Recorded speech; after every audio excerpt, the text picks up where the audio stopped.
நிச்சயமாக ராஜேஸ்வரி. தமிழகத்தில் சென்னையை அடுத்த மிகப்பெரிய மாநகராட்சியாக விளங்குவது கோவை. இந்நிலையில் கோவை மாநகராட்சி மேயர் கல்பனா ராஜினாமா கடிதம் அளித்துள்ளதாக தகவல் வெளியாகி உள்ளது.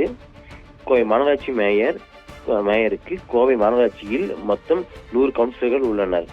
இதில் 97 பேர் திமுக மற்றும் காங்கிரஸ் உள்ளிட்ட கூட்டணி கட்சியினர். மேலும் 3 பேர் அதிமுக கவுன்சிலர்கள். கோவை மாநகராட்சி மேயராக திமுகவை சேர்ந்த கல்பனா ஆனந்தகுமார் பதவி வகித்து வருகிறார். இவர் மாநகராட்சி தேர்தலில் கோவையில் 19வது வார்டில் வெற்றி பெற்று கவுன்சிலராக உள்ளார்.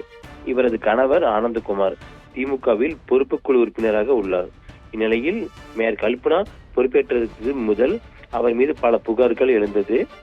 இதற்கு அவரது கணவர் ஆனந்தகுமாரின் தலையீடு மிக முக்கிய காரணம் என்று திமுக வட்டாரங்களில் பரவலாக பேசப்பட்டு வருகிறது. இதனால் திமுக கவுன்சிலர்களின் மட்டத்திலும் நிர்வாகிகள் மட்டத்திலும் பெரிதாக நம்பிக்கை பெறவில்லை என்று கூறப்படுகிறது.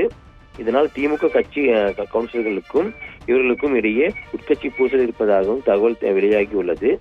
இந்த நிலையில் கல்பனா தனது பதவியை ராஜினாமா செய்ய போவதாக தகவல் வெளியானது.